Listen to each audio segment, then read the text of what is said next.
ورحمة الله وبركاته. إن الحمد لله نحمده ونستعينه ونستغفره ونؤمن به ونتوكل عليه ونعوذ بالله من شرور أنفسنا ومن سيئات أعمالنا من يهده الله فلا مضل له ومن يضلله فلا هادي له وأشهد أن لا إله إلا الله وحده لا شريك له وأشهد أن محمدا عبده ورسوله الذي أرسله بالحق بشيرا ونذيرا وداعيا إلى الله بإذنه وسراجا منيرا أما بعد فقد قال الله تبارك وتعالى في كلامه المجيد والفرقانه الحميد. أعوذ بالله من الشيطان الرجيم. اتخذوا أحبارهم ورهبانهم أربابا من دون الله والمسيح ابن مريم وما أمروا إلا ليعبدوا إلها واحد لا إله إلا هو سبحانه عما يشركون. يريدون أن يطفئوا نور الله بأفواههم ويأبى الله إلا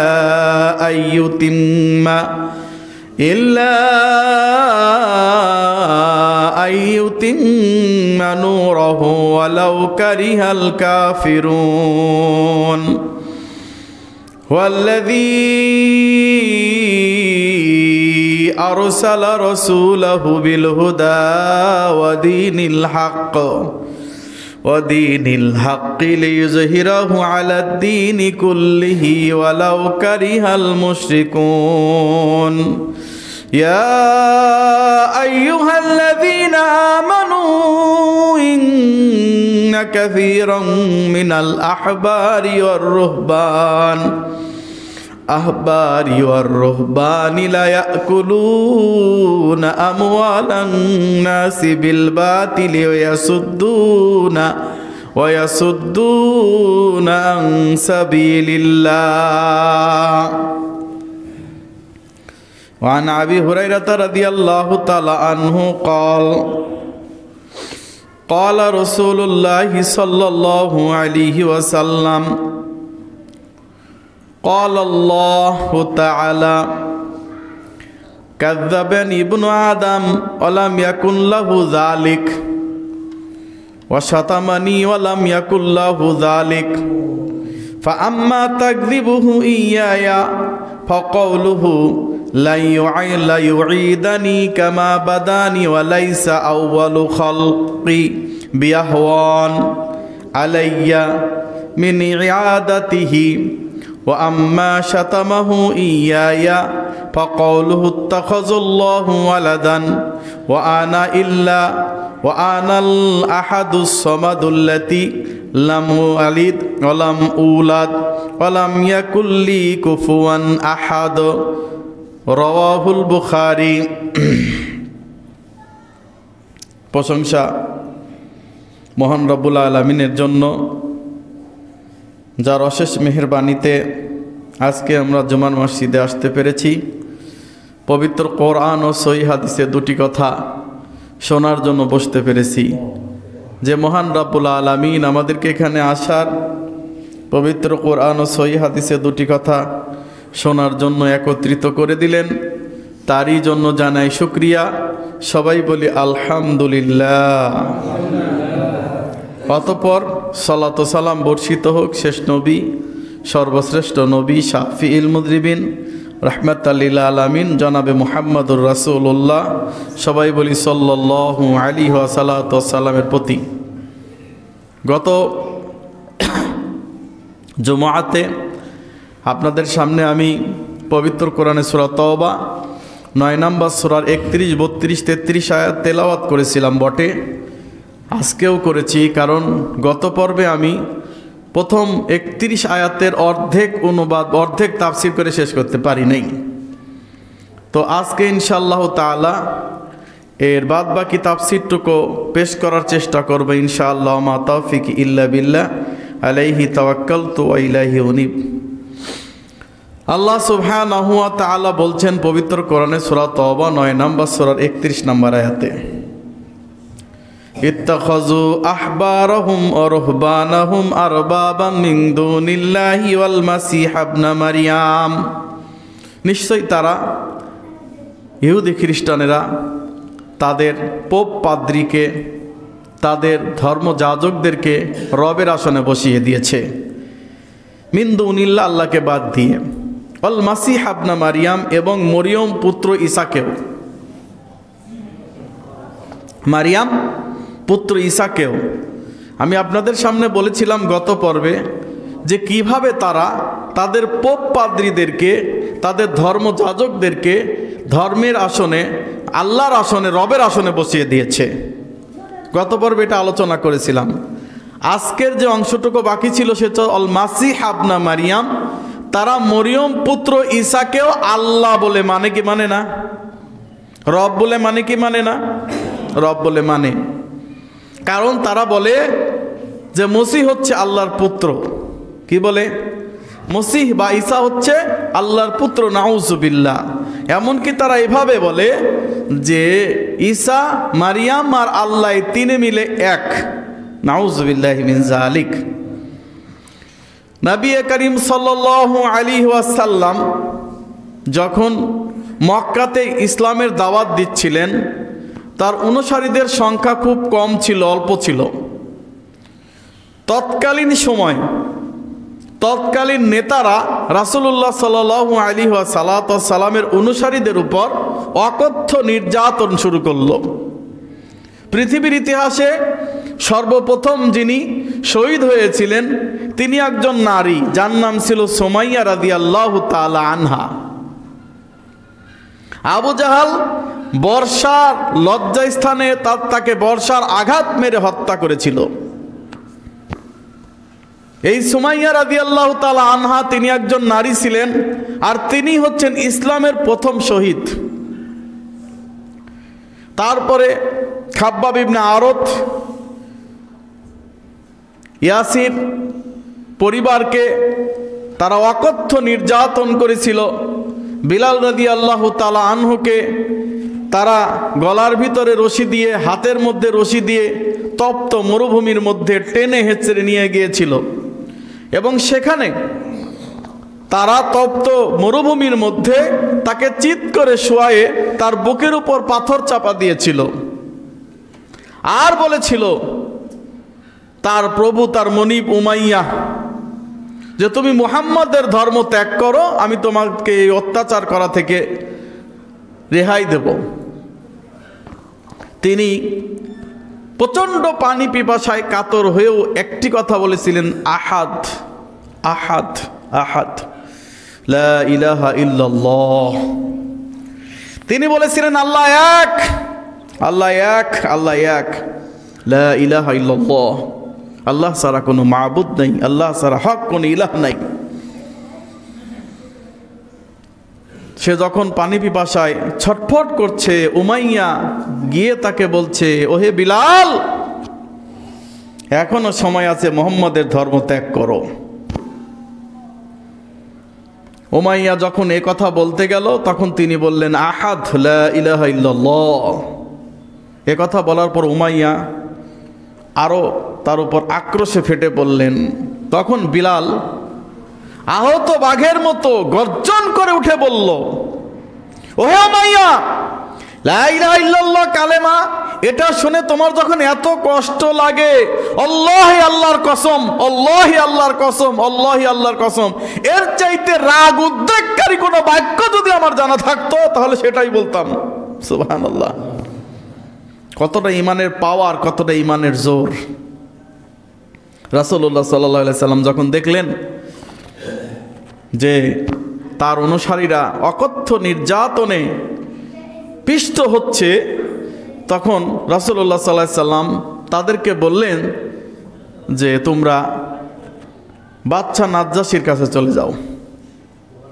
তিনি খ্রিস্টান, কিন্তু তারপরেও তার দয়া আছে, তোমরা সেখানে গেলে ভালোভাবে আশ্রয় পেয়ে থাকতে পারবা। তখন তার অনুসারী বৃন্দ বহু লোক নদী পার হয়ে, সমুদ্র পার হয়ে বাদশা নাজ্জাশীর দরবারে যায়। বাদশা নাজ্জাশীও তাদেরকে আশ্রয় দিয়েছিলেন, কিন্তু আশ্রয় বেশি দিন সুখকর হলো না। কারণ মক্কা থেকে আবু জাহাল, উতবা, সায়েবা দুইজন প্রতিনিধি পাঠায়া ওই বাদশা নাজ্জাশীর কান ভারী করার জন্য দুইজনকে পাঠাইল। তখন ওই দুইজন গিয়ে তাদের যে পোপ পাদ্রী আছে, খ্রিস্টানের পোপ পাদ্রী, ধর্মযাজকদেরকে বুঝালেন, ভালো ভালো উপঢৌকন দিলেন আর বুঝালেন যে তোমাদের দেশে কিছু সংখ্যক অর্বাচীনের আগমন ঘটেছে, যারা আমাদের দেবদেবী 360টি মূর্তির পূজা তো করেই না, তোমরা যাকে আল্লাহ বলে মানো, তোমরা যাকে রব বলে মানো, ঈসাকেও তারা মানে না। এইভাবে তাদের কান ভারী করতে লাগলো। বিষয়টা পোপ পাদ্রী, ধর্মযাজকরা বললেন তোমরা তো ঠিকই বলেছো, এদেরকে তো এদেশে থাকা এখানে তাদেরকে রাখা যাবে না, আমরা যেভাবে হোক সরকারের কান ভারী করব। এবার নাজ্জাশীর দরবারে গিয়ে এই পোপ পাদ্রীগুলা বলতে লাগলেন যে এই ব্যাপার, আপনি যাদেরকে আশ্রয় দিয়েছেন এই দেশে, তারা তো নিজেদের দেশের ধর্ম, তাদের তো হাতে গড়া যে মূর্তি পূজা সেগুলো তো মানেই না, আমাদের ধর্মটাও তারা মানে না। তখন নাজ্জাশী বললেন যে আমি তাদেরকে আশ্রয় দিয়েছি, ঠিক আছে তাদেরকে ডাকো।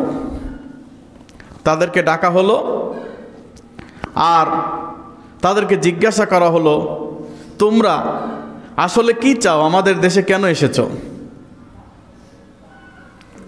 তখন তারা বললেন যে আসলে আমরা এসেছি এখানে আশ্রয় নেওয়ার জন্যে, কারণ আমরা আমাদের দেশে অত্যাচারিত, নির্যাতিত।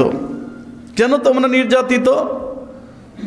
তখন বলতেছে যে আল্লাহ তাআলা দয়া করে একজন নবী পাঠিয়েছেন, যার নাম হচ্ছে মুহাম্মদ রাসূলুল্লাহ সাল্লাল্লাহু আলাইহি সাল্লাম, যিনি আমাদেরকে মূর্তি পূজা ত্যাগ করতে বলেন, যিনি আমাদেরকে সুদ খেতে বারণ করেন, যিনি আমাদেরকে অত্যাচার অনাচার করতে বারণ করেন, যিনি আমাদেরকে তাওহীদের প্রতি আহ্বান করেন। আমরা ছিলাম পাপে নিমজ্জিত এক জাতি, সেই পাপ থেকে তিনি উত্তরণ করেছেন। তার কথা শুনে আমরা মন্ত্রমুগ্ধর মতো হয়ে আমরা এই ধর্ম গ্রহণ করেছি। বাদশা নাজ্জাশী বলল এতে খারাপ কি আছে? তখন কুরাইশরা যাদেরকে পাঠাইছিল তার মধ্যে আমর ইবনুল আসও ছিল। পরবর্তীতে তিনি ইসলাম গ্রহণ করেন, তখনও তিনি মুসলমান হন নাই। আমর ইবনুল আস বলতেছেন যে বাদশা সব ঠিক আছে, কিন্তু আপনি কি জানেন আপনারা যাকে আল্লাহ বলে মানেন, রব বলে মানেন, ঈসা ইবনু মারিয়াম, তাকেও তারা মানে না। তখন বাদশা বললেন তাই নাকি? বললেন হ্যাঁ। জাফর তাদেরকে জিজ্ঞাসা করা হলো কি ব্যাপার, তোমরা ঈসাকেও মানো না?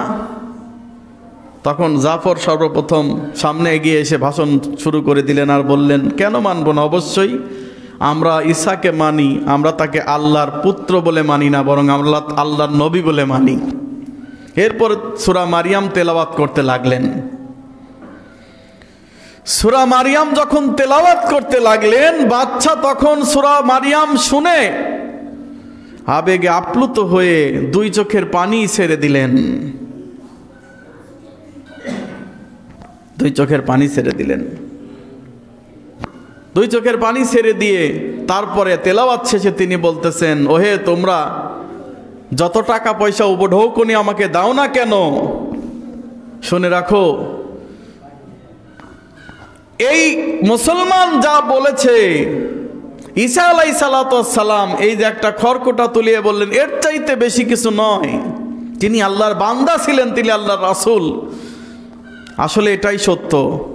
নাজ্জাশী মনে মনে ঈমান গ্রহণ করলেন, আর তাদের সমস্ত পরিকল্পনা, সমস্ত ষড়যন্ত্র সব নস্যাৎ হয়ে গেল। বলেন সুবহানাল্লাহ। এখানে বিষয়টা আমি এই জন্য বোঝাতে চাচ্ছি যে ঈসা ইবনে মারিয়াম আল্লাহর পুত্র নয়, কিন্তু তারা কি বলতেছে যে ঈসা ইবনে মারিয়াম আল্লাহর পুত্র। আমাদের দুঃখ লাগে যখন মুসলমান, খুব হাই সোসাইটি, খুব শিক্ষিত মুসলমান, খ্রিস্টানদের বড়দিন 25শে ডিসেম্বর চলে গেল না, 25শে ডিসেম্বরের দিন বলতেছে মেরি ক্রিসমিস, ক্রিসমিস। হ্যাঁ, এই যে ওদেরকে উইশ করা, ঈসা আলাইহিস সালাতু ওয়াস সালামের জন্মদিনকে উইশ করা সম্পূর্ণ শিরক না, বরং বিরাট কুফরি। অথচ মুসলমানের বাচ্চা হয়ে সে সাক্ষ্য দিচ্ছে, শাহাদা দিচ্ছে যে এই 25শে ডিসেম্বর তাদের রব জন্মগ্রহণ করেছিলেন, যার নাম ঈসা। নাউযুবিল্লাহি মিন যালিক। একজন মুসলমানের বাচ্চা কিভাবে একজন খ্রিস্টানকে উইশ করতে পারে? আবার বলে ধর্ম যার যার, উৎসব সবার। নাউযুবিল্লাহি মিন যালিক।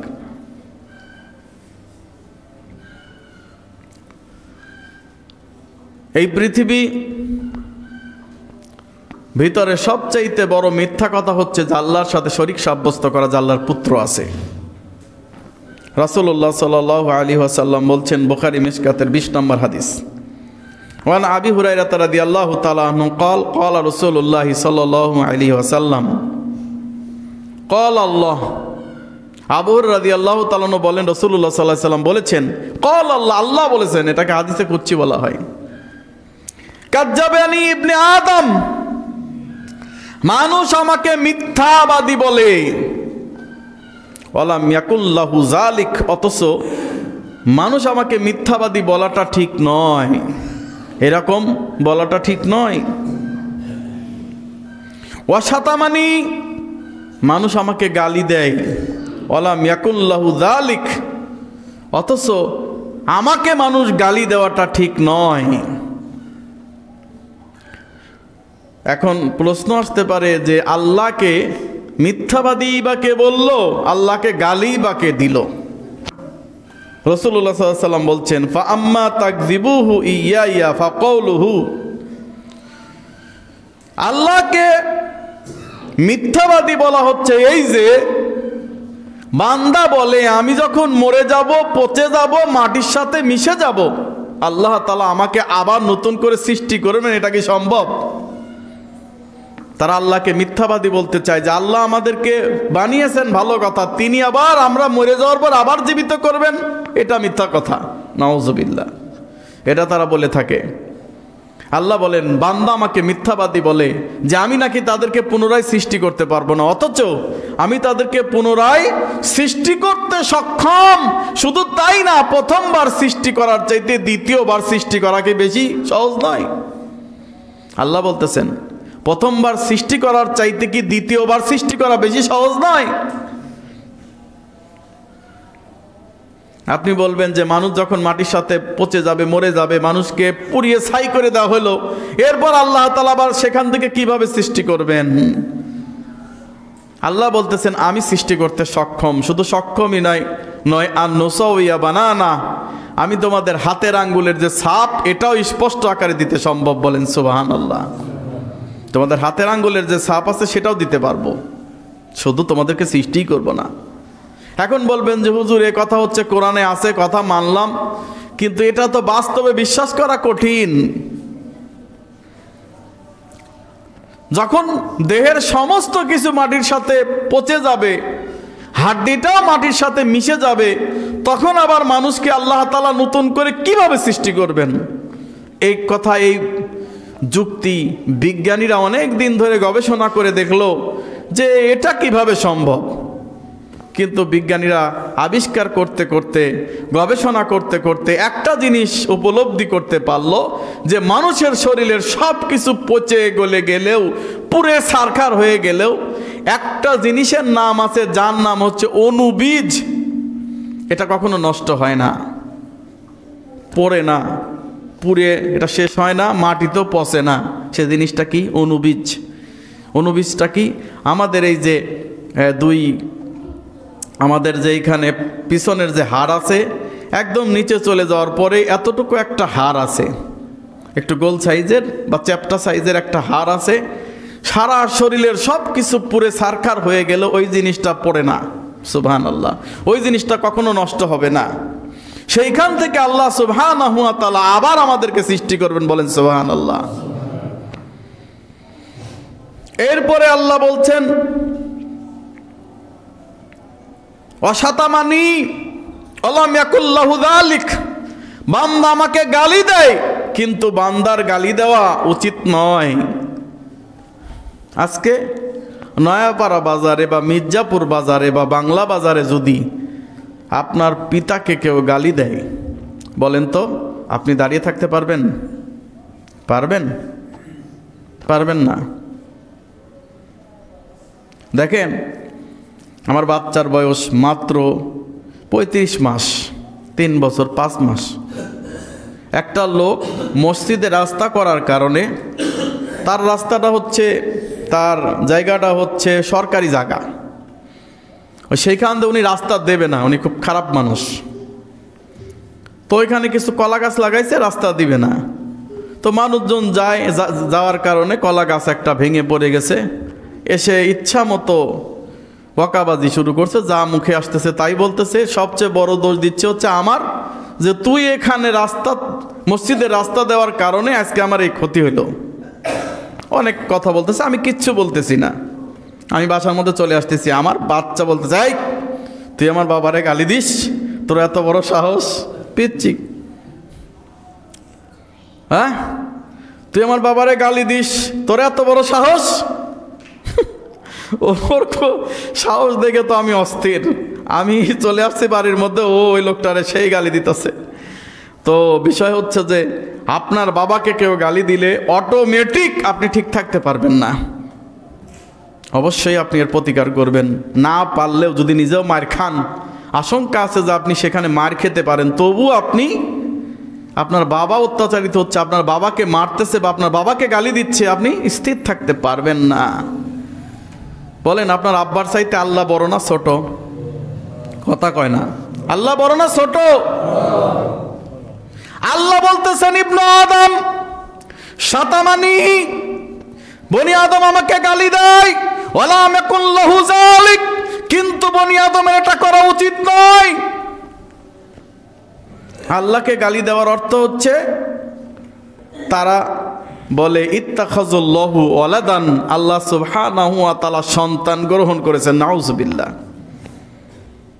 ইত্তাখাযুল্লাহু ওয়ালাদান, আল্লাহ তাআলা সন্তান গ্রহণ করেছেন, এই কথা বলা হচ্ছে আল্লাহকে সবচেয়ে বড় গালি দেওয়া। সব সময় খ্রিস্টানেরা আল্লাহকে এই গালি দিচ্ছে, সব সময় ইহুদিরা আল্লাহকে এই গালি দিচ্ছে, অথচ আমরা তাদের সাথে সবচেয়ে ভালো সম্পর্ক রেখেছি। আজকে আমাদের অর্থনৈতিক ক্ষেত্রে খ্রিস্টানদের মূলনীতিতে আমরা চলছি। আজকে আমার রাজনীতি মূল কেন্দ্রবিন্দু হচ্ছে খ্রিস্টানদের সেই প্রচলিত দেওয়া গণতন্ত্র, ডেমোক্রেসি, সেটার উপর নির্ভর করে আমরা আমাদের দেশ পরিচালনা করছি। অথচ আল্লাহ বলতেছেন, ওরা আমাকে গালি দেয়, তোমরা প্রতিকার করো। কিন্তু আমরা প্রতিকার তো দূরে থাক, বরং আমার বাবাকে যারা গালি দিচ্ছে, আমরা তাদেরকে শত্রু না ভেবে বন্ধু ভাবছি, ভালোই করছো। আল্লাহকে যারা গালি দিচ্ছে, তাদেরকে শত্রু না ভেবে বন্ধু ভাবছি।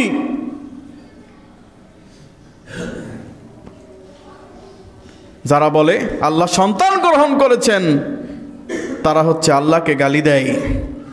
অথচ আল্লাহ বলেন ও আনাল আহাদু, আমি একক, সামাদু, আমি বেনিয়াজ, আমার সমকক্ষ কেউ নেই, লাম আলিদ ওয়ালাম উলাদ, আমি কোনো সন্তান গ্রহণ করিনি, নিজে সন্তান জন্ম দেইনি, আমি কারো জন্মিত নই, আমাকে কেউ জন্ম দেয় নাই। ওয়ালাম ইয়াকুল্লাহু কুফুয়ান আহাদ, আমার সমকক্ষ কেউ নেই।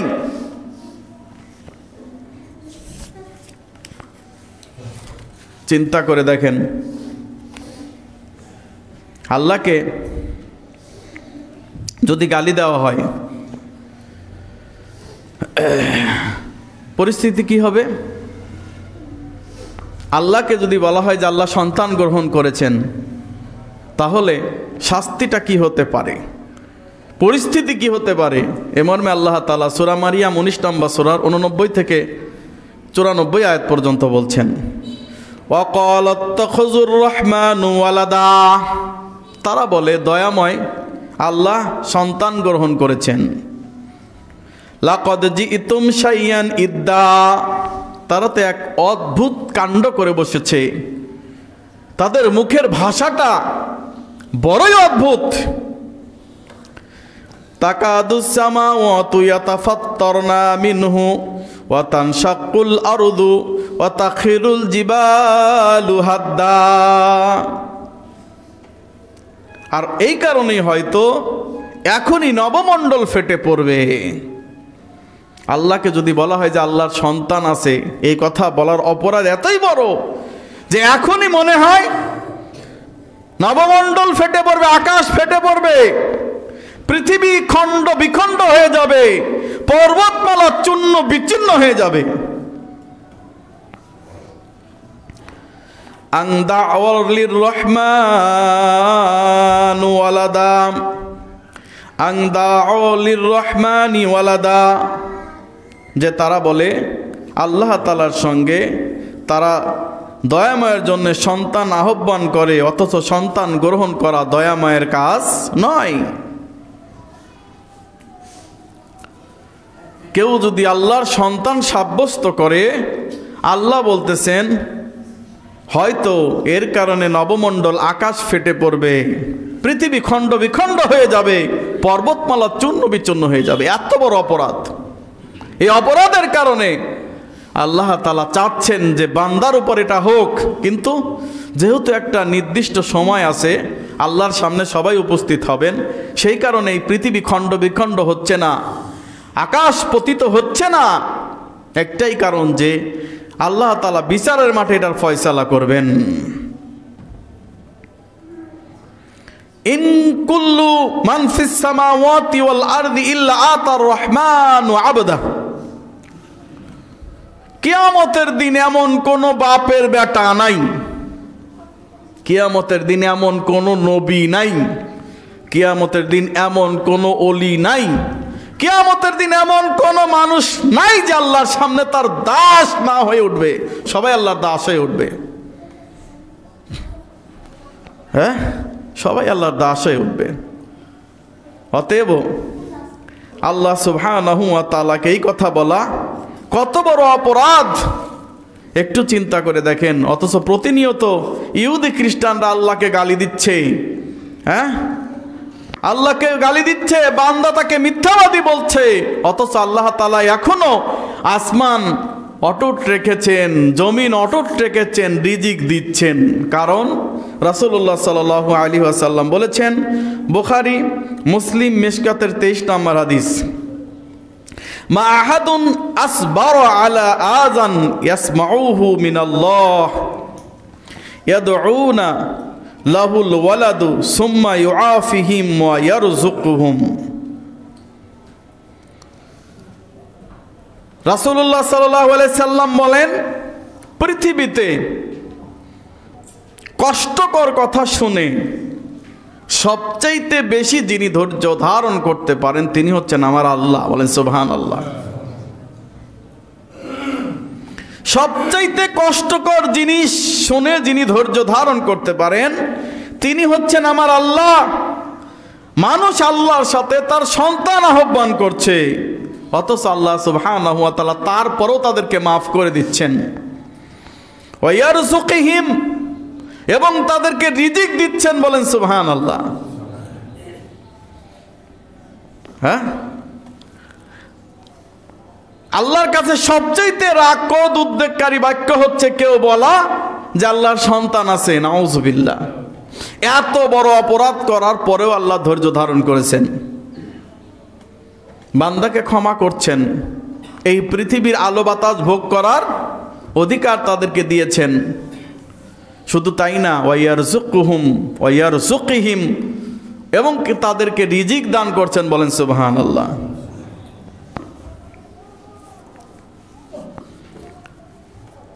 বিষয়টা খুব কঠিন, জটিল। এত কিছুর পরেও আল্লাহ বান্দাকে রিজিক দিচ্ছেন, আমরা সেই রিজিক ভক্ষণ করছি, অনেকেই সেই রিজিক পাচ্ছি, কিন্তু সেই রিজিকটা আমি পাওয়ার পরে মনে করছি যে এটা আমি নিজে কামাই করছি, এটা আমি অন্যকে দেব কেন? এই রিজিক তো আমি কামাই করেছি, টাকা পয়সা, বাড়ি গাড়ি, ধন দৌলত, এগুলো আমার নিজের হাতের কামাই, আমি এগুলা মানুষকে দেব কেন? অথচ কারো টাকা পয়সা আছে, কারো নাই, কারো সম্পদ আছে, কারো নাই। এটা তো আল্লাহর পরীক্ষা। রাসূলুল্লাহ সাল্লাল্লাহু আলাইহি ওয়াসাল্লাম বলছেন, তোমরা আমাকে তালাশ করো দরিদ্র মিসকিনদের মধ্যে। আবু দাউদ সিলসিলা সহিহার 779 নম্বর হাদিস, আবগুনি যুআফা, তোমরা আমাকে তালাশ করো, আমাকে অনুসন্ধান করো যুআফা, দুর্বল শ্রেণীর লোকদের মধ্যে। ফাইন্নামা তুরযাকুনা ওয়া তানসুরুনা বিযুআফাইকুম, তোমরা আমাকে তালাশ করো দরিদ্র লোকের মধ্যে, দুর্বল লোকদের মধ্যে, কারণ এই দরিদ্র লোক, দুর্বল লোকদের কারণেই তোমাদেরকে আল্লাহ তাআলা রিজিক দিয়ে থাকেন, আল্লাহ তাআলা তোমাদেরকে সাহায্য করে থাকেন। সুবহানাল্লাহ। তার মানে হচ্ছে আল্লাহ তাআলা দরিদ্র মিসকিনদের জন্যে আমাদের আপনাদেরকে সম্পদ দিয়ে থাকেন, আমাদের আপনাদেরকে রিজিক দিয়ে থাকেন, আমাদের আপনাদেরকে সাহায্য সহযোগিতা করে থাকেন দরিদ্র মিসকিনদের কারণে। যদি দরিদ্র মিসকিন না থাকতো তাহলে আপনারা এই রিজিক পেতেন না, আমরা এই রিজিক পেতাম না। তাহলে কর্তব্য হচ্ছে কি? দরিদ্র মিসকিনদেরকে আমাদের সহযোগিতা করা, নিয়ামতের শুকরিয়া আদায় করা।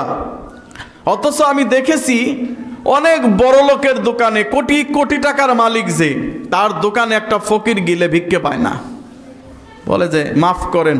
আরে ফকিরের কাছে মাফ চাওয়ার কি আছে?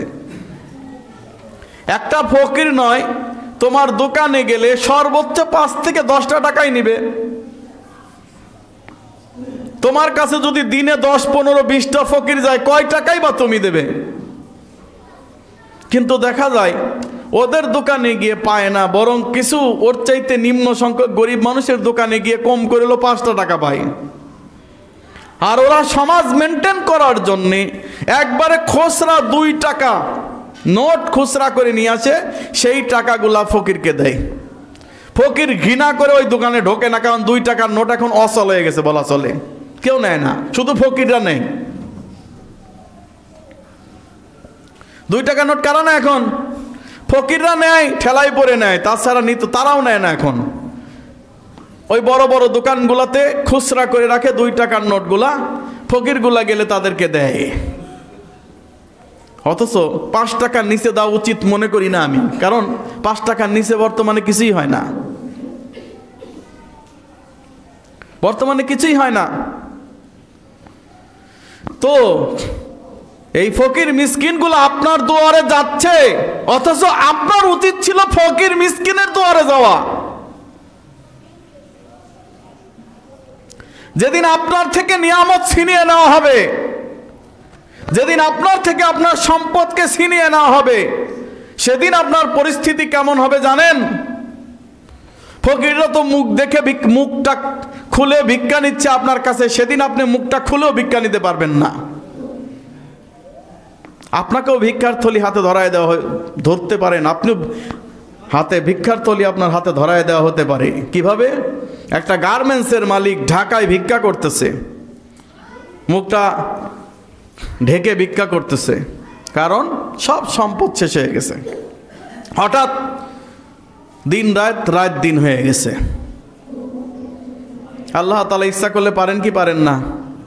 সকালে কাউকে ধনী, বিকালে কাউকে তো গরিব বানাতে পারেন না? সকালে কাউকে বাচ্চা, বিকালে কাউকে ফকির বানাতে পারেন না? আপনি ওই স্থানে যেতে পারেন যে স্থানে আজকে ফকির মিসকিন রয়েছে, সেই স্থানে আপনিও যেতে পারেন। অতএব আপনাকে যাদের কারণে রিজিক দেওয়া হচ্ছে, আপনি তাদের সাথে কেমন আচরণ করলেন? আল্লাহ বলছেন, ফাআম্মাল ইয়াতীমা ফালা তাকহার ওয়া আম্মাস সাইলা ফালা তানহার ওয়া আম্মা বিনি'মাতি রাব্বিকা ফাহাদ্দিস। আল্লাহ বলতেছেন, হে নবী, ফাআম্মাল ইয়াতীমা ফালা তাকহার, আপনি এতিমের প্রতি কঠোর হবেন না। ওয়া আম্মাস সাইলা ফালা তানহার, আর আপনি যারা সায়েল করে ফকির মিসকিনকে, তানহার, তাদেরকে তাড়িয়ে দিবেন না, তাদেরকে খারাপ ব্যবহার করবেন না, কটু কথা বলবেন না। হে রাসূল, আল্লাহ রসুল কখনো দরিদ্র মিসকিনের সাথে কটু ব্যবহার করছে? তিনি এতিমকে কখনো গলা ধাক্কা দিয়েছেন? তিনি এতিমকে কখনো তাদের সঙ্গে রূঢ় ব্যবহার করেছেন? না, কখনো করেন নাই। রাসূল সাল্লাল্লাহু আলাইহি সাল্লামকে বলার উদ্দেশ্য হচ্ছে তাবৎ গোটা জাতিকে এই মেসেজ পৌঁছে দেওয়া যে এতিমের সঙ্গে খারাপ ব্যবহার করবেন না, মিসকিনকে কটু কথা বলবেন না, দরিদ্র ফকিরকে যারা চায় তাদেরকে আপনি খারাপ কথা বলবেন না। এই কথাও বলতে পারবেন না, ওই তোর শরীরে বল আছে, তুই খেটে খেতে পারিস না, কেন আপনি এটা বলবেন? আপনি তাকে বলতে পারেন, উপদেশ দিতে পারেন, ভাই ভিক্ষা করা হচ্ছে সবচাইতে হালাল কাজের মধ্যে নিকৃষ্ট হালাল কাজ, অতএব তুমি ভিক্ষা করো না, তুমি কি করো, তুমি তোমার কায়িক শ্রম দিয়ে তোমার ইনকাম করে খাওয়ার চেষ্টা করো, এটা বলো। কিন্তু ফকিরকে আপনি ধমক দিতে পারবেন না। আল্লাহ তাআলা বলছেন, ও আম্মা সাইলা ফালা তানহার, তুমি ফকিরকে সায়েলকে ধমক দিতে পারবে না। তোমার যদি থাকে তুমি দাও, না থাকলে মিষ্টি কথায় বিদায় দিয়ে দাও, কিন্তু তাকে ধমক দেওয়ার অধিকার তোমার নাই। কারণ আজকে যে তুমি রিজিকের জন্য বসে রয়েছো, যে রিজিক তুমি পেয়েছো, এই ফকিরের জন্য পেয়েছো, ওই মিসকিনের জন্য পেয়েছো, ওই দুর্বলের জন্য পেয়েছো, যে রিজিক তোমাকে দেওয়া হয়েছে সেটা ফকির মিসকিনদের কারণে দেওয়া হয়েছে। রাসূলুল্লাহ সাল্লাল্লাহু আলাইহি ওয়াসাল্লাম আল্লাহর কাছে দোয়া করতেছেন, আল্লাহুম্মা, হে আল্লাহ, আহিনি মিসকিনান, আপনি আমাকে মিসকিন রূপে বাঁচায় রাখেন। ও আমিতনি মিসকিনান, আল্লাহ আপনি আমাকে মৃত্যু দান করবেন যখন আমাকে মিসকিন অবস্থায় মৃত্যু দান করেন। ওয়া ইয়াউমাল কিয়ামাতি জামারাতুল মাসাকিন, আল্লাহ গো কিয়ামতের দিন মিসকিনদের কাতারে আমাকে উঠায় নিয়েন। সুবহানাল্লাহ। ইবনে মাজার হাদিস। রাসূলুল্লাহ সাল্লাল্লাহু আলাইহি ওয়াসাল্লাম বলতেছেন যে আল্লাহ কিয়ামতের মাঠে তুমি আমাকে মিসকিনদের কাতারে তুলো, কারণ মিসকিনরা, দরিদ্ররা, অভাবীরা বড় লোকের 500 বছর আগে জান্নাতে চলে যাবে। কয়শো বছর? এক ভাই আমাকে বলতেছে, বড় লোক যদি জাকাত ঠিক মতো দেয়, সব কিছু যদি ঠিক মতোই করে, তাও কি সে গরিবরা আগে জান্নাতে যাবে? যদি তাও যাবে, কারণ ওর হিসাব দিতে দিতে ওরা ততক্ষণ জান্নাতে চলে যাবে। কারণ যেই ব্যক্তির জাকাতের পয়সা নাই, জাকাত দেওয়া লাগবে না, তো জাকাতের মার্কে সে 100ই পাবে। আর যার জাকাত দেওয়া লাগবে সে 99 পাবে, যতই ভালোভাবে দিক। কারণ দিতে গিয়ে কিছু না কিছু ঝামেলা তো হয়েছে। ওই হিসাব দিতে দিতে ওর খবর হয়ে যাবে। কিন্তু তার আগেই দরিদ্র মিসকিনরা জান্নাতে চলে যাবে। এই জন্য বলছি না যে আপনি ইচ্ছা করে গরিব থাকেন, ইচ্ছা করে মিসকিন থাকেন, এটা বলি নাই। আপনি কাজ করেন, আপনার যে রিজিক আল্লাহ বরাদ্দ রেখেছেন, এই রিজিক না খাওয়ায় আল্লাহ আপনাকে মারবেন না। কথা বুঝছেন তো? কিন্তু যারা আল্লাহ তাআলা যাদেরকে নিয়ামত দিয়েছেন, সম্পদ রাজি দিয়েছেন, তাদের ব্রেনটাকে একটু পরিষ্কার করার জন্য বলছি, ভাইরে, আপনার ইনকাম দিয়ে এই রিজিক পাওয়ার যোগ্য আপনি নন। যোগ্য আপনি নন। আল্লাহ আপনাকে করুণা করে, মায়া করে, মহব্বত করে পরীক্ষা করার জন্য এই রিজিক, এই নিয়ামত, এই সম্পদ আপনি দিয়েছেন। আপনি এটা দরিদ্র মিসকিন আল্লাহর পথে ব্যয় করেন কিনা এটা দেখার জন্যে। যদি তা না করেন, অবশ্যই এই নিয়ামত হারিয়ে যাবে, অবশ্যই তা হারিয়ে যাবে। রাসূলুল্লাহ সাল্লাল্লাহু আলাইহি সাল্লাম বলছেন, দাইলামি সিলসিলা সহিহা 2715 নম্বর হাদিস, আফজালুল আমালু আন তাদখালা আলাল আখিল মুমিন সুরুরি আও তাকজি আনহু দাইনা। শুনে রাখো, এই পৃথিবীর মধ্যে সর্বোত্তম আমল হচ্ছে কোনো মুমিন ভাইয়ের কাছে, কোনো মুমিন ভাই হাসি মুখে তার কাছে যাবে,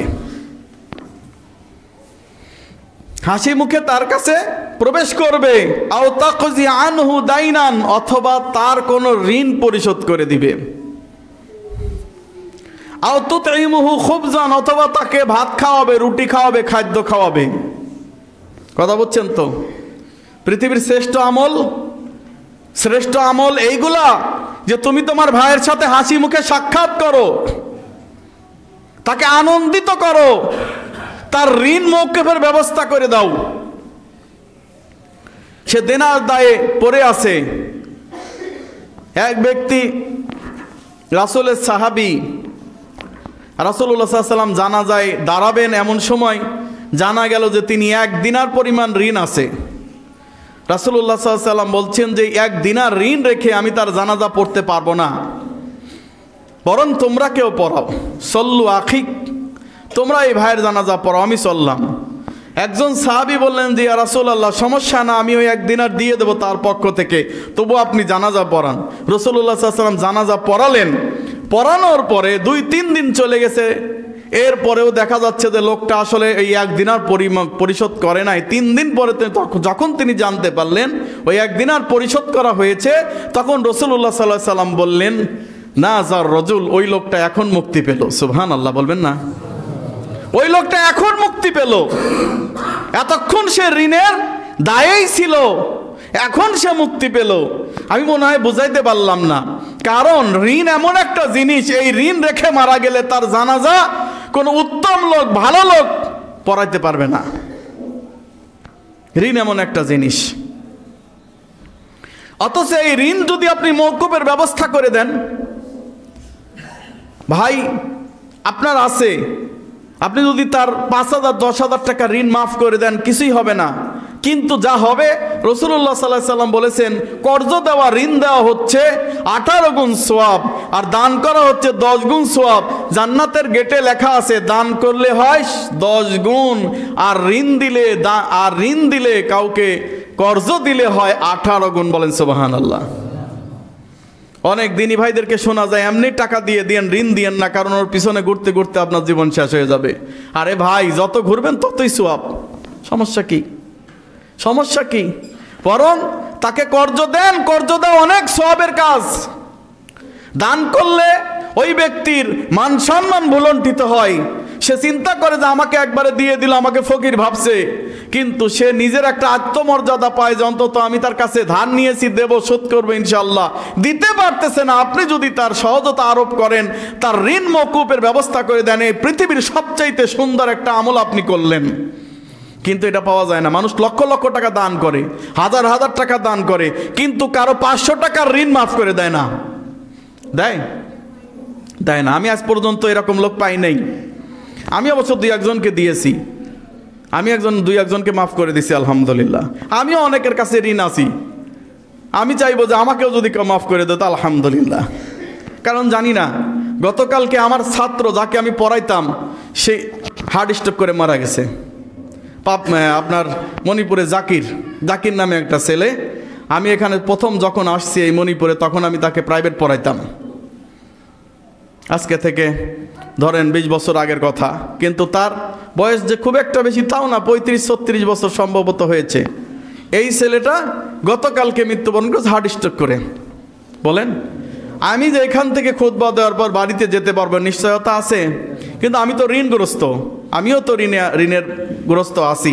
তো এখন 1 টাকা থাকি, 2 টাকা খাই, 500 থাকি আর 1000 টাকা থাকি। ভাই বলেন তো, এই ঋণগ্রস্ত হওয়ার কারণে আমাকে এই ঋণ মওকুফের ব্যবস্থা না হলে আমার ফয়সালা আটকে থাকবে কি থাকবে না? আটকা থাকবে। আবার অনেকে ঋণ দেওয়ার মতো ব্যবস্থা আছে কিন্তু টালবাহানা করে, দেবে না। বিশেষ করে যাদের টাকা পয়সা বেশি আছে তারাই এই টালবাহানাটা বেশি করে। কিন্তু আমি দেখেছি গরিব মিসকিন দরিদ্র যারা, তারা 2 টাকা ইনকাম করে আগে তাদের ঋণ পরিশোধ করে। কেন বললাম জানেন? মাদ্রাসায় যারা বেতন বাকি রাখে বেশিরভাগ তারা বড় লোক, নাম করা লোক। আর যারা রিক্সা চালায়, ভ্যান চালায়, অটো চালায়, কোনো রকম গার্মেন্টসে চাকরি করে, এদের বেতন বাকি নাই। বেতন বাকি আছে কাদের? আমি এই মাদ্রাসার বড় সেক্রেটারি কমিটির লোক, এরা বেতন বাকি। ভাই আপনাদের কই নাই, কিন্তু আমি যে মাদ্রাসায় আছি এটার কথা বলছি। আপনারা বলবে যে আমাদের মনে হয় বলছে। ওরা মনে করে এটা আমাদের বাপদাদার সম্পত্তি, আমার বেতন দেওয়া লাগবে। কিন্তু বেতন না দিলে শিক্ষকের বেতন দেওয়া যায় না, সেটা বুঝে না, বুঝেও বোঝে না। হ্যাঁ, এইটা করে থাকে। ভাই আপনি 1 টাকা ঋণ, সেটা 1 টাকা ঋণ হোক না কেন, পরিমাণে ছোট হোক না কেন, সেটা ঋণ, সেটা মওকুফের ব্যবস্থা করে দিবেন। যারা ঋণের গ্রস্ত আছেন তাদের জন্য আল্লাহ রাসূলুল্লাহ সাল্লাল্লাহু আলাইহি ওয়াসাল্লাম বলছেন, পাহাড় পরিমাণ ঋণও যদি থাকে আর দেওয়ার যদি ইচ্ছা নিয়ত থাকে খালেস অন্তর, তাহলে এই দোয়াটা পড়লে আল্লাহ তাআলা তার ঋণ মওকুফের ব্যবস্থা করে দিবেন। দোয়াটা কি? আল্লাহুম্মা কফিনি বিহালালিক আন হারামিক ওয়াগনিনি ফি ফাজলিক আম্মান সিওয়াইক। সুবহানাল্লাহ। এই দোয়াটা কেউ যদি প্রত্যেক সালাতের শেষে অথবা সালাম ফেরানোর আগে যদি এই দোয়াটা পড়ে, রাসূলুল্লাহ সাল্লাল্লাহু আলাইহি ওয়াসাল্লাম বলেছেন পাহাড় পরিমাণ ঋণ থাকলেও আল্লাহ মওকুফের ব্যবস্থা করে দিবেন। বলেন সুবহানাল্লাহ। তাহলে পৃথিবীর সর্বশ্রেষ্ঠ আমল হচ্ছে কোনো ভাই তার ভাইয়ের কাছে হাসি মুখে সাক্ষাৎ করবে, হাসি মুখে তার সঙ্গে কথা বলবে, তার সমস্যা দূর করে দিবে, তার দোষ ত্রুটি ঢেকে রাখবে এবং তার ঋণ পরিশোধ করে দিবে, অথবা তাকে খাদ্য খাওয়াবে, তাকে মেহমানদারি করবে। সে যদি ক্ষুধার্ত হয় তাকে সে খাওয়াবে। ভাই এবং বন্ধুগণ, আপনার ঘরে মেহমান গেলে মনে করবেন না যে সেই খাবার আপনি কিনে দিয়েছেন, এই রিজিক আপনার থেকে দিয়েছে, নাউজুবিল্লাহ, তা মনে করবেন না। বরং আল্লাহ তাআলা ওই রিজিকটা ওই বান্দার জন্য আপনার ঘরে রেখেছিল। সুবহানাল্লাহ। আর আপনার ঘরে রাখার কারণে আপনি 2 দিক দিয়ে লাভবান হলেন। এক হচ্ছে মেহমানদারি করানোর সওয়াব পেলেন, 2 নাম্বার হচ্ছে আল্লাহ তাআলার এই রিজিক খাওয়ানোর মাধ্যমে আপনি নিজে খাওয়ানোর মাধ্যমে সেই সওয়াব অর্জন করলেন যে পৃথিবীর সর্বশ্রেষ্ঠ আমল করলেন। কিন্তু গাজীপুরের লোকজন হতভাগা বেশি। আমি এটা দেখে থাকি যে বেশিরভাগ মসজিদে গেলে এই ইমাম সাহেব বা কোনো মুসাফির আসলে তাদেরকে নামাজের পর জিজ্ঞাসা করে না যে হুজুর কিছু খাইছেন কি খাইবেন নাকি চলেন বাসায় যায়, এই কথা জিজ্ঞাসা করে না। মিথ্যা কথা বললাম? হ্যাঁ, জিজ্ঞাসা করে না। বেশিরভাগ লোক জিজ্ঞাসা করে না, করার প্রয়োজনই মনে করে না। সালাত শেষ হলে যার যার মতো চলে যায়।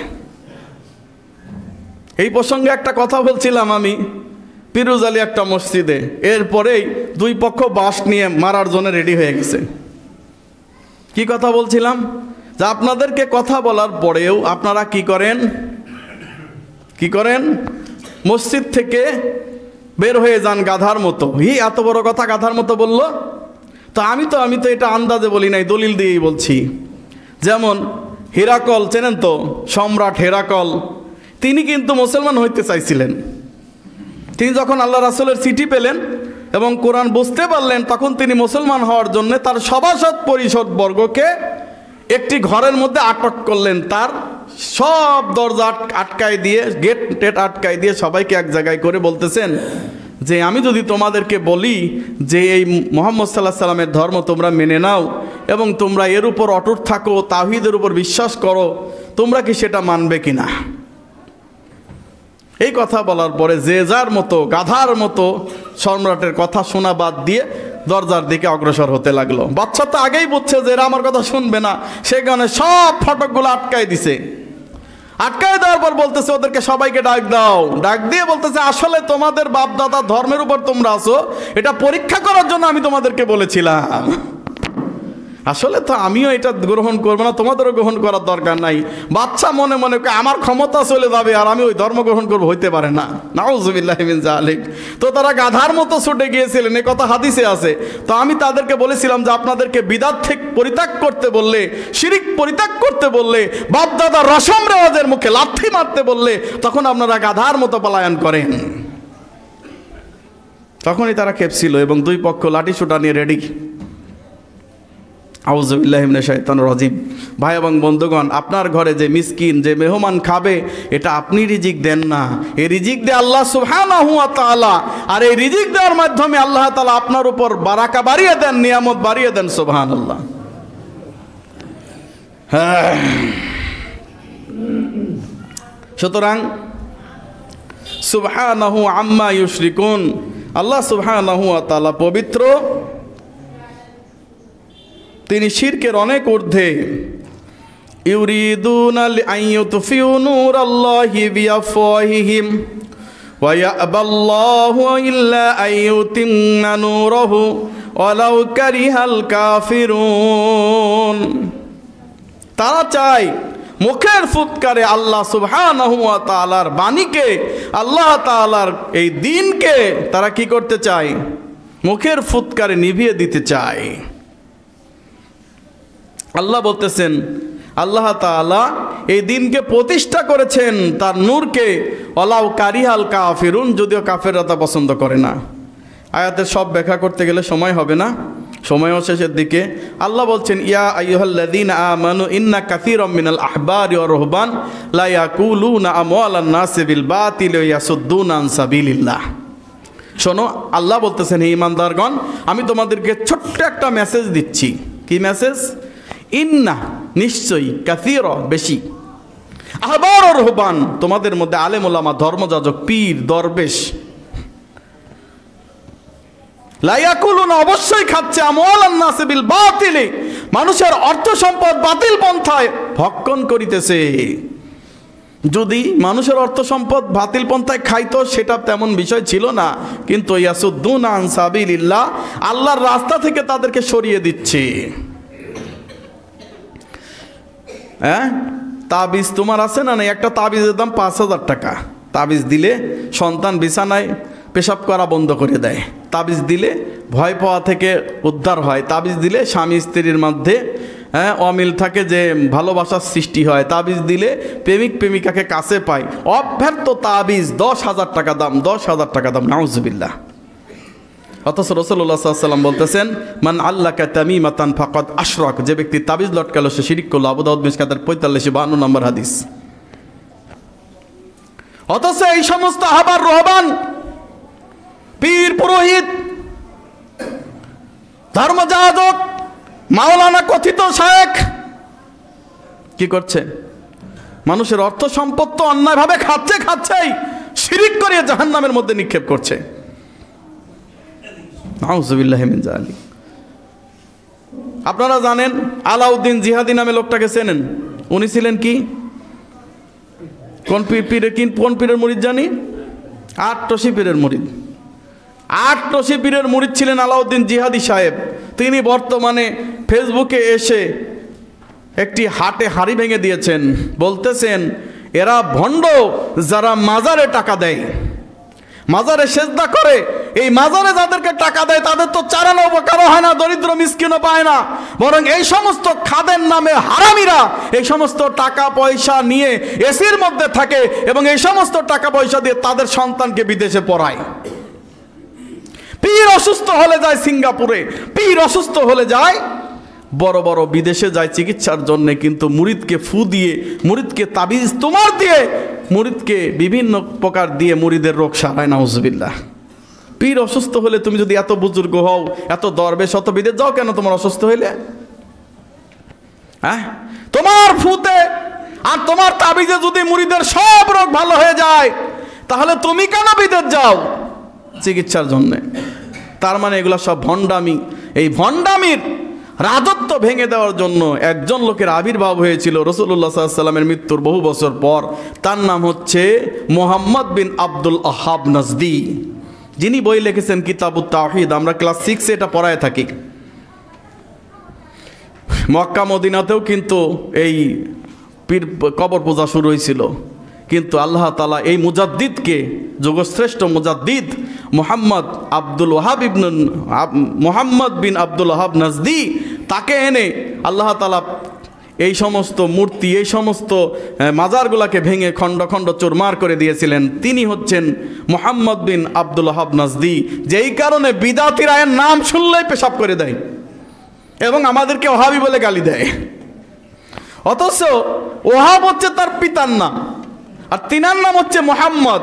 তো যদি বলা হতো যে এরা মুহাম্মদি, তাইলে না ওনার সাথে নিসবত হইতো, কিন্তু মুহাম্মদি বললে তো আবার মুহাম্মদ সাল্লাল্লাহু আলাইহি ওয়াসাল্লামের সাথে যুক্ত হয়ে যায়।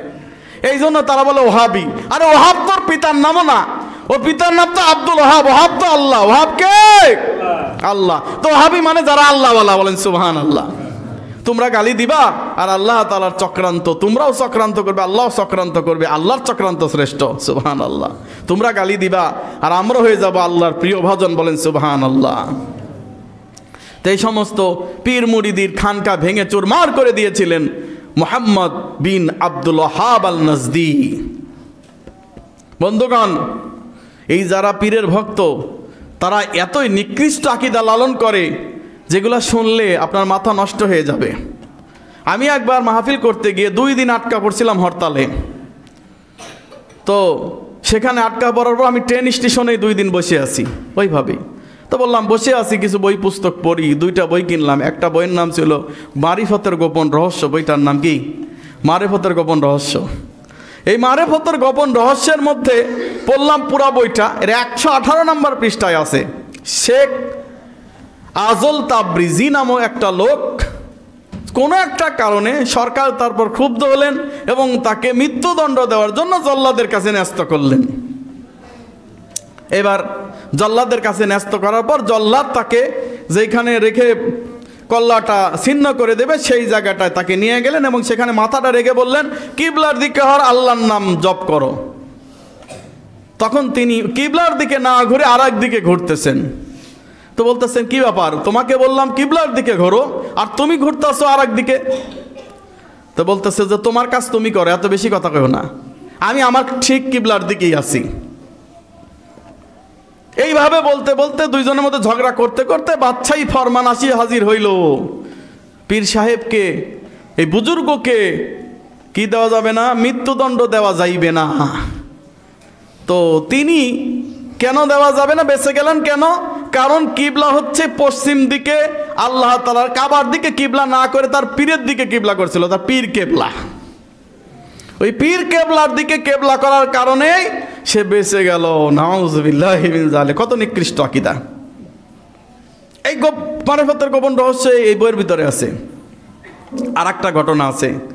এক ব্যক্তি এক পীরের মুরিদ। তো সেই ব্যক্তি পানির মধ্যে পড়ে ডুবে যাচ্ছে। তো তখন হঠাৎ করে ওই পানির মধ্য থেকে একজনের হাত ভেসে আসতেছে, তুমি আমার হাতে হাত রেখে উঠে পড়ো। তখন বলতেছে, এটা কার হাত?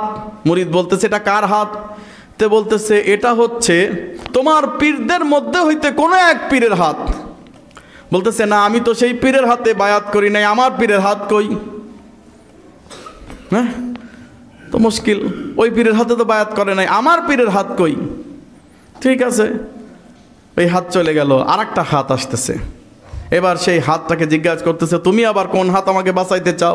তো বলতেছে, আমি হচ্ছে জনাবে রাসূলুল্লাহ সাল্লাল্লাহু আলাইহি সাল্লামের হাত, তুমি হাতে হাত দিয়ে আমার হাতে উঠে পড়ো। বলতেছে, না, আমি তো তোমার হাতে, তুমি রসুল হয়েছে, ঠিক আছে, মানলাম তুমি সর্বশ্রেষ্ঠ রসুল, সবই ঠিক আছে, তোমার হাতে তো আমি বায়াত নেই নাই, তোমার হাতে তো আমি হাত রাখি নাই, আমার পীরের হাত না আসা পর্যন্ত আমি ডুবে মরি গা।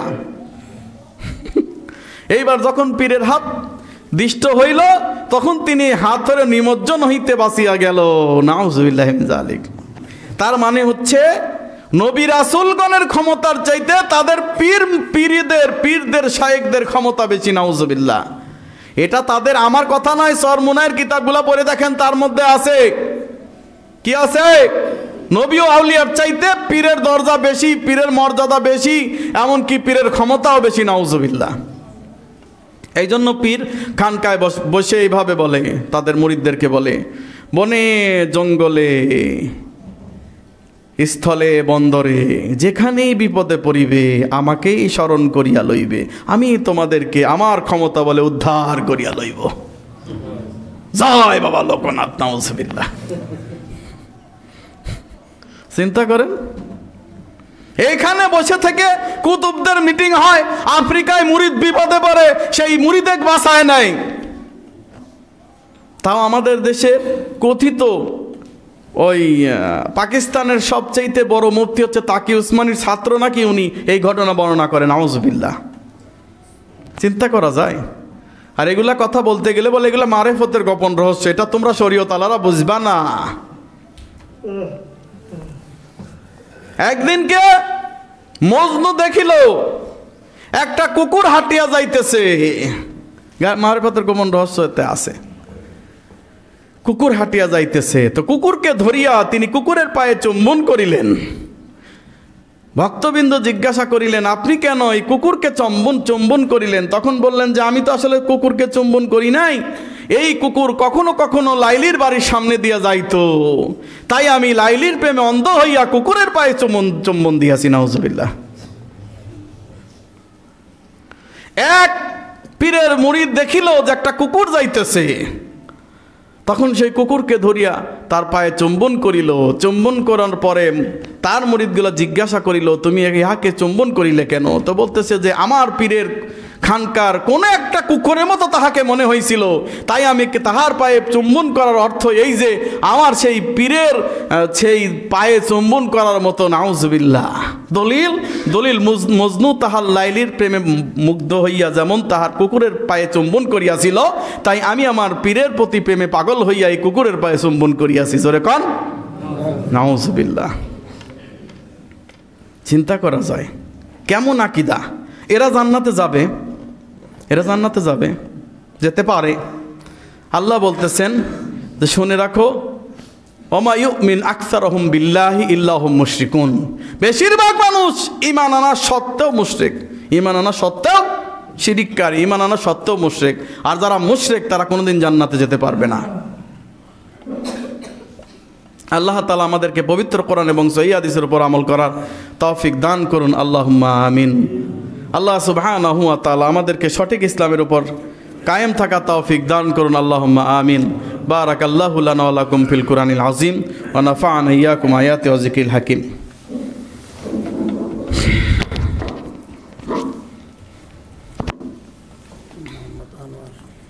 আলহামদুলিল্লাহ, মোহাম্মদ আনোয়ার ভাই 500 টাকা দান করেছেন। আল্লাহ সুবহানাহু ওয়া তাআলা তার দানটাকে কবুল এবং মঞ্জুর করে নিন, আল্লাহুম্মা আমিন। আল্লাহুম্মা সাল্লি আলাইহি, আল্লাহুম্মা বারিক